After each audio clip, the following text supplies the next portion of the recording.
The wagon's wheels creaked like tired bones, as Clara Hartwell urged the mule through the last stretch of road. Dust rose with each turn, though the air carried the smell of rain, heavy and metallic, waiting to break. Her hands ached from the reins, raw from weeks of travel. In the back of the wagon lay what little remained of her life: a cedar chest with brass hinges tarnished by time, a folded wedding dress pressed flat by grief, and a Bible that still carried her husband's name in faded ink. That was kin to speak of, no child's laughter to lighten the hours.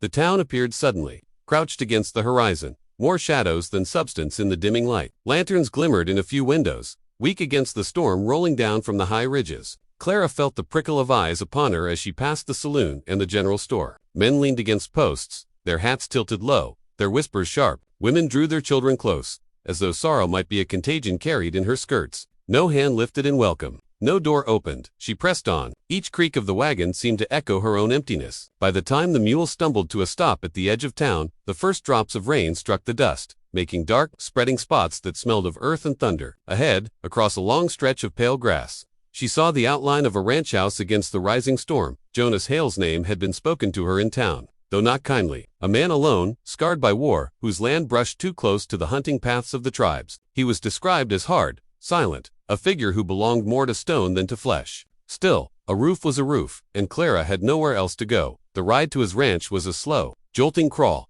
the wheels threatening to break with each rut. When at last she pulled into the yard, the rain had thickened, hissing against the boards of the barn. Jonas appeared at the doorway, lantern in hand, his frame tall, shoulders squared with the habit of solitude. The light caught his face, scars like pale seams stitched across weather-brown skin. His eyes, though steady, carried the kind of weariness a man cannot scrub away. "What do you want?" His voice was low, rough, a sound shaped by disuse. Clara tightened her shawl against her shoulders, rain dripping from the edge of her bonnet. "Only a roof for the night. I'll not trouble you beyond that." His gaze flicked to the wagon, to the cedar chest, to the mule too thin for the work asked of it. Silence stretched, broken only by the patter of rain. She thought he might send her back into the storm, and for a moment, her throat tightened with the shame of begging. But Jonas's eyes lingered on her face a beat longer than necessity required, as though he recognized a hollowness that matched his own. He stepped aside at last. "You'll find a corner by the fire. Don't expect more." The cabin smelled of wood smoke and leather, the walls bare but clean. A rocking chair stood near the hearth, its seat worn smooth by long, solitary evenings. Clara set her chest down in the corner, the wood damp from rain, and lowered herself onto a stool by the fire. Her hands trembled as she held them out to the flames. Feeling warmth seep into her bones, Jonas moved about the room in silence, unbuckling his gun belt, setting it against the wall. His presence filled the cabin the way a storm filled the sky, solid, unavoidable. Yet he asked her no questions, offered no words of comfort. Still, he had not turned her away, and that was mercy enough. Outside, the rain thickened into a steady roar, drumming on the roof. Inside, two strangers shared the hush of firelight, their shadows cast together upon the walls. Neither spoke of what had been lost, nor of what might lie ahead. But in the quiet, Clara felt something stirring. Echo of loneliness answered, though faintly, by another soul's silence. She folded her shawl tighter, bowed her head, and whispered a prayer no one heard. Jonas sat in the rocker, his gaze fixed on the fire, his face unreadable. The storm raged beyond the walls, but within the cabin there settled a strange, fragile truce to lives, abandoned in different ways, now bound by the small act of not sending each other back into the dark. The days stretched out long and quiet, each one carrying the same dry wind through the cracks in the walls. Clara rose early to sweep the hearth, to shake out the blankets, to make herself useful in a house that felt less like a home and more like a watchtower. Jonas never asked her to do any of it, but the silence between them pressed so hard she feared it might crush her if she did not fill it with the small rustle of work. She mended shirts where the seams had split from years of wear, her needle pricking cloth by the firelight. She straightened the rocker near the window, rubbing a cloth across the curve of its arms, imagining the weight of evenings Jonas must have spent in it, staring into nothing. Sometimes she hummed a hymn her mother once sang when she was a child, her voice low, half apologetic, as though even sound required permission here.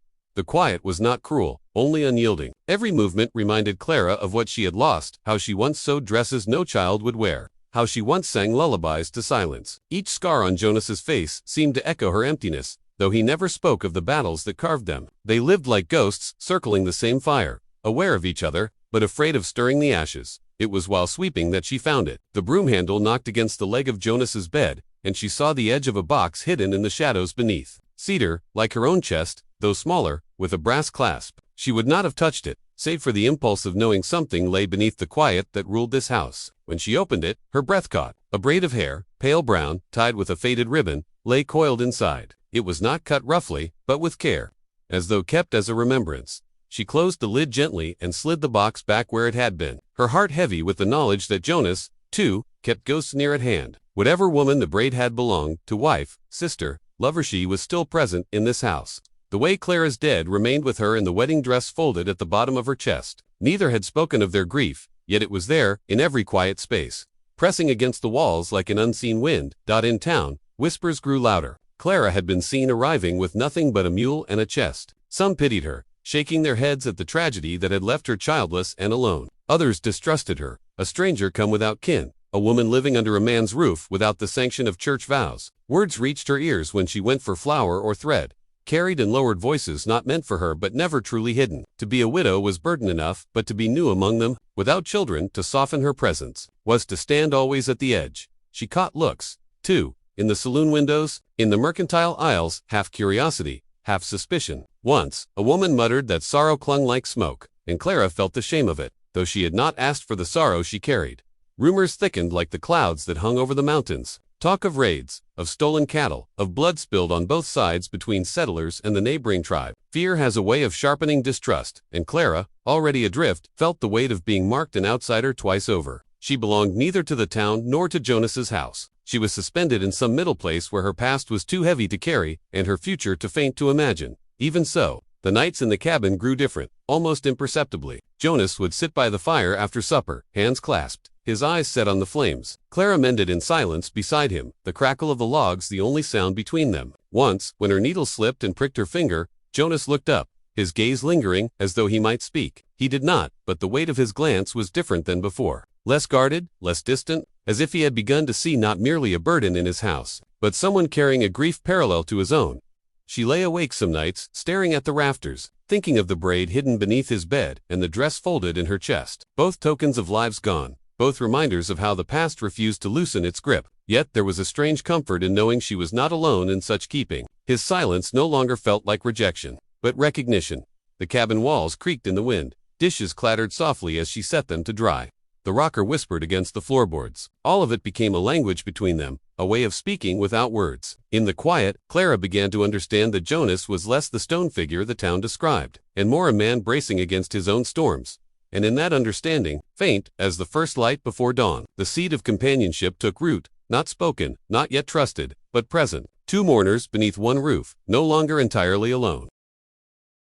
The storm announced itself first in the air. By mid-afternoon, the sky had turned a strange green-gray, heavy with a silence that made the cattle restless and the mule paw at the ground. Clara stood at the window, shawl gathered tight about her shoulders, watching the horizon. The ridges were already swallowed by rolling clouds, dark as iron, streaked with veins of white fire. She thought of how storms could cleanse, or destroy, or both at once. By the time the first clap of thunder shook the valley, Jonas had already pulled tools and feed into the barn. The wind carried dust and grit in wild eddies across the yard, lashing her skirts as she hurried to carry what she could indoors. Rain fell sudden and hard, hammering the roof like stones, slipping down the boards in narrow rivulets. It was then she saw him, a boy darting across the yard, hair plastered to his brow, feet bare and cut from the gravel. He disappeared into the barn, vanishing like a shadow swallowed by the storm. Clara gasped, her hand rising to her mouth, but Jonas caught the movement, his eyes narrowing. He pulled his rifle from the wall, though he did not lift it. When they entered the barn, the lantern light found him huddled near the hay,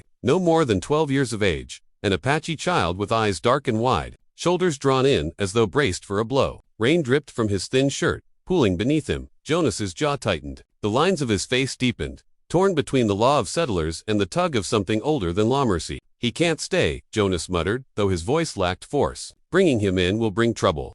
Clara looked at the boy, shivering, silent, his hands curled against his knees. Without speaking, she set down the lantern and fetched a piece of bread from the kitchen. She knelt, offering it as one would to a bird in winter. Careful, unhurried, the boy's eyes flicked to hers, suspicious, then hungry, then softening. He took it at last, and with the other hand she laid her shawl over his shoulders.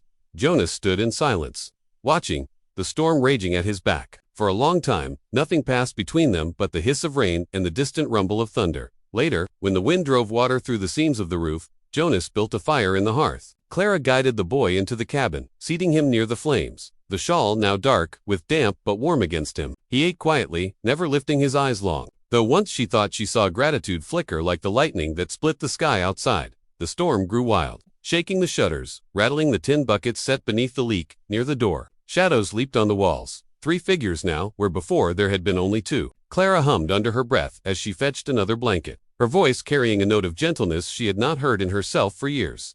Jonas said little. He sat in the rocker, his rifle leaning against the wall, his eyes not on the boy but on Clara. There was something unsettling in how naturally she moved toward the child, as if mothering were a muscle memory not even grief could kill. The sight stirred something in him he would not name. When at last the boy slept, curled on the rug before the fire, Clara lingered at his side, smoothing the shawl, brushing damp hair from his forehead. She felt her chest ache not with sorrow alone, but with the memory of how it felt to care for someone without calculation or fear. It frightened her, yet it steadied her, too. That night, when she lay down in her corner, sleep brought her a dream. Children's laughter filled the cabin, bright and tumbling. So real she reached out her hand to catch it, but she awoke to the steady drip of water in the bucket, the smell of wet earth heavy in the air. The dream broke like glass, and she wept quietly into her hands. The sound nearly lost in the storm. Jonas stirred in the other room. He heard her, though he did not rise. His eyes stayed open long after, fixed on the rafters, listening to her muffled sobs, the boy's even breathing, and the thunder rolling away into the dark. He said nothing, but in the silence that followed, something shifted in him like dry ground, drinking the first drops of rain. The storm passed, but its echo lingered in the house. The boy remained, rising early with Clara to gather wood, fetching water from the creek with careful steps, his silence steady as a shadow. He spoke little, though sometimes he would glance toward the horizon with an expression that held both longing and fear. Jonas never asked his name, and the boy never offered it. Yet he stayed, and the days fell into a rhythm, uneasy but not without a fragile thread of peace. That thread soon frayed. Riders came by the ranch, faces set hard beneath the brims of their hats, voices sharpened by suspicion. They leaned from their saddles, calling out to Jonas in tones that left no room for kindness. "Word is you've taken in one of them," a man spat, hand never straying far from the rifle at his thigh. "Ain't wise to shelter the enemy. Best send him back to where he belongs." Jonas stood with his arms crossed, jaw clenched, his eyes unreadable. He gave no answer, and his silence only deepened their distrust. Clara, heart hammering, stepped forward before she could think better of it. Her voice wavered, yet she forced the words out. "He's only a child. There's no threat in him." The men turned their gaze on her, their scorn sharp as a whip. She faltered beneath it, but did not withdraw. Jonas said nothing, though when the riders left, dust rising in their wake, Clara saw how his hand lingered near the butt of his rifle. His silence had spoken for them. Both he would not turn the boy out. Inside the cabin, the air grew heavy, charged with tension neither storm nor fire could dispel. Jonas moved through the rooms with the measured pace of a man, bracing himself against a world that might come breaking through his door at any moment. Clara felt the weight of her own inadequacy, pressed down harder. She could not give him children, not fill the silence of his house with laughter that was his by blood. Yet here she was, cradling a life not her own, setting food before the boy, brushing mud from his feet, tucking the shawl closer about his shoulders. Each act both comforted and condemned her, reminding her of what she could never bear, yet what she still might give. Jonas, for his part, found himself split in two. Part of him longed for the quiet that had once been his companion, the simple rhythm of land and cattle, unbroken by voices or fragile bonds. The other part, though, could not ignore the way Clara's presence softened the cabin's edges, or the way the boy's steady breathing filled the night with something that felt almost like belonging. That hope cut deep, raw as an old scar reopened. The days drew longer, and whispers in town grew louder. Clara could feel it each time she rode in for flour, or nails the glance over a shoulder, the way voices hushed when she stepped into a store. She carried it back with her, like grit in her shawl. The boy noticed too, though he said nothing. His silence carried a wisdom older than his years. Then, one evening, the riders returned. This time, their leader dismounted, rifle in hand, the butt sunk deep in the mud as though planted there like a stake. His eyes burned with a kind of righteousness that left no room for mercy. "Keep your house clean, Hale," he said. "We won't warn you again." The words hung in the dusk like smoke. Clara's stomach knotted, and she clutched the edge of her shawl until her knuckles ached. Jonas did not flinch, did not reach for his weapon. He only stood, shoulders squared, eyes steady. His silence was a wall, impenetrable, a vow unspoken. When the men rode off, Clara turned to him, searching his face. For the first time, she saw not just the scars of battles fought long ago, but the shape of a promise. He would not yield her, nor the boy, to the cruelty of fear. He would stand, even if it meant standing alone. That night, the cabin felt changed. The fire burned low, the boy slept near the hearth, and Jonas sat in his rocker, the weight of his decision pressing heavy on him. Clara sat nearby, her hands folded in her lap, her eyes lowered. She understood then that healing did not always come in the return of what had been stolen, but in the shelter one offered to what arrived unexpectedly. The silence between them was no longer empty. It was a shield, drawn tight around three souls who, for reasons they could not yet name, had chosen to remain under the same roof. The storm that birthed the lightning came and went with little rain, leaving behind a sky that flickered with strange light. At first, Jonas thought nothing of it. The prairie often held its tempests like secrets, loosing them in sudden violence, then retreating into silence. But when the smell of smoke reached the porch, sharp and bitter on the night air, he knew the land itself had caught fire. He was running before Clara called his name. Out in the pasture, flames leaped like wild creatures, driven by the wind. The dry grass caught fast, sending a wall of orange racing toward the barn. The cattle bawled in terror, their shapes black against the inferno. Jonas seized a shovel, slamming earth against the fire line, each strike furious, futile. Clara stumbled after him with a pail of water, the boy behind her carrying another. They threw what they could, the steam hissing uselessly against the blaze. Jonas barked for them to keep low, but the wind shifted, and smoke rolled over them, choking, blinding. Still, they fought. 3 against a monster that did not tire. Clara's shawl slipped from her shoulders as she hauled water again and again, her breath ragged. Her hands blistered against the bucket's iron handle, but she would not stop. Jonas saw her stagger, saw the boy clutch her arm, urging her back, yet she pressed forward with stubborn fire in her eyes. For the first time since he'd known her, she burned with something greater than fierce, unyielding defiance. But her body betrayed her. Mid-stride, she crumpled, the bucket falling, water spilling useless into the dirt. Jonas's heart lurched. He was at her side in a breath, scooping her up, her weight light in his arms. Smoke curled around them, thick as night. His voice tore loose then, not measured, not the silence he had carried for years, but raw, ragged with fear. Don't leave me. Clara, stay with me. His words cracked, desperate, more plea than command. He carried her through the smoke, his eyes stinging, lungs burning. The boy followed close, half lost in the haze, clutching Jonas's coat as though it tethered him to life. They reached the cabin, and Jonas laid her on the bed, her face pale, lips parted in shallow breaths. He fumbled with a cup of water,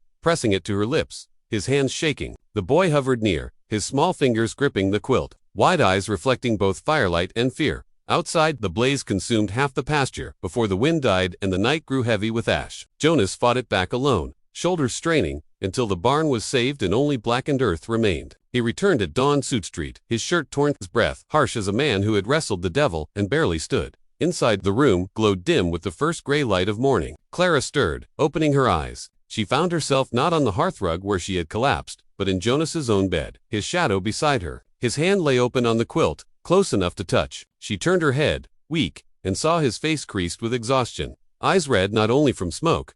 For a long moment, he said nothing. Then, softly, almost as though ashamed to speak, the words broke free. "Mother," he began, his voice rough, "your legs are shattered, and you have no children. From this moment on, I will be your father." The words might have cut, but there was no cruelty in them. They fell, instead, like a vow, spoken in the quiet aftermath of ruin. He was not mocking her barrenness, nor her grief. He was naming the bond that had begun to form, one not born of blood, but of fire, and the choice to remain. He would carry what she could not, as she had begun to carry him in ways unseen.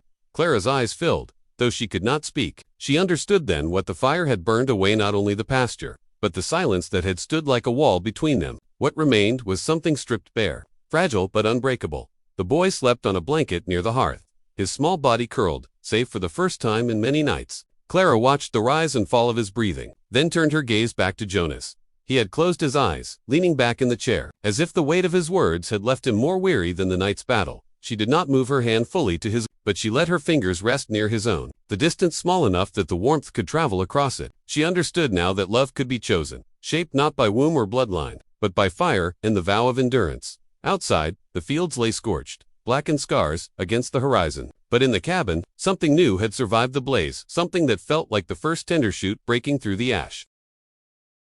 The word came before the dust of their boots. Jonas saw the soldiers crest the ridge at midday, their blue coats stark against the horizon. Clara stood at the window, hands pressed to the sill, her breath shallow. The boy froze where he sat, whittling quietly, the small knife stilling in his hand. The silence inside the cabin grew taut, the kind that hums before thunder. Jonas rose without a word, taking his rifle from its place by the door. His jaw was set, his shoulders squared. Though Clara saw the shadow in his eyes, the knowledge that defiance came with a price, she stepped to his side anyway, though her knees shook and her palms dampened against her skirt. The boy moved toward the barn, but Jonas raised a hand to stop him. "Stay," he said softly. The soldiers rode close, dust swirling around their horses' hooves. The man at their head dismounted first, boots striking the earth with authority. His voice carried, clipped, and cold. "We've been told you harbor an Apache child. You'll hand him over." Jonas said nothing at first. His silence was heavy, more cutting than words. When he did speak, his voice was low, steady, but unyielding. "He stays." The officer's gaze narrowed. "You put yourself against the law, against the safety of your neighbors." He gestured, and two soldiers shifted, rifles glinting in the sun. Clara's breath caught, but she did not move from Jonas's side. The standoff hung sharp in the air. Each heartbeat its own drum. Jonas raised his rifle slightly, not aiming, but making his meaning clear. The boy stood now in the doorway, his small body framed against the shadows of the cabin. He looked between them all, then stepped forward, his voice thin but brave. "No war," he said, the English halting, each word hard-won. "No fight, I want peace." His dark eyes lifted, meeting the officer's with a steadiness beyond his years. The soldiers shifted uneasily. The officer hesitated, his jaw tightening, his eyes darting from Jonas to Clara, then to the boy. For a long moment, the prairie itself seemed to hold its breath. Then, with a sharp motion, he turned away. "Mount up," he ordered curtly. "This isn't worth blood." Boots scraped, reins snapped, and the soldiers wheeled their horses. Within moments, the ridge swallowed them, leaving only the churned dust of their passing. The silence after was deafening. Clara's knees nearly gave, but Jonas steadied her with a hand at her arm. The boy stood still, the knife he had carried now clutched like a talisman. He did not cry, though his lips trembled. That night, he came to Clara with something small in his palm. A carving, rough but careful. A man and woman, side by side, their figures simple, yet bound together. He pressed it into her hand, his gaze dropping as though ashamed of its simplicity. Clara felt her throat tighten. She held it like one might hold a relic, her fingers tracing the lines again and again. By morning, the boy was gone. No sound of footsteps, no call of farewell, only the absence that echoed in the cabin's corners. On the table where he had eaten, a folded scrap of cloth lay neatly. Clara lifted it, pressing it to her chest. The cedar scent of smoke and wood lingering faintly. Jonas saddled the horses at dawn. The land lay scarred from fire, yet washed clean by night air. Clara stepped onto the porch, the figurine still in her hand, its wood warmed by her touch. Jonas looked at her, then not as burden, not as guest, but as something forged beside him through storm and fire. When he lifted her onto the horse. It was not an act of pity but of recognition, as though in that gesture he was binding them together before the eyes of the land itself. She met his gaze, and for the first time since her long road of loss began, she did not feel abandoned. They rode into town side by side, dust curling around the hooves, the horizon stretching wide and endless. To those who saw them pass, they were not the fragments of grief they once had been, but a pair tempered by trial, carrying with them the faint promise of a different kind of kinship. Clara held the figurine close, and in the rhythm of the horse beneath her, she felt something steady like the pulse of a life not lost, but remade. Jonas rode with his scars, with his silence, but no longer as a man bound by loneliness. He rode as a protector, not because the world demanded it of him, but because his heart had chosen it. The prairie wind swept around them, carrying with it the scent of ash and grass, and Clara knew, as the town drew near, that she was no longer a woman, adrift. She was written into a new story, one carved not by fate, but by the hands of those who had chosen to remain.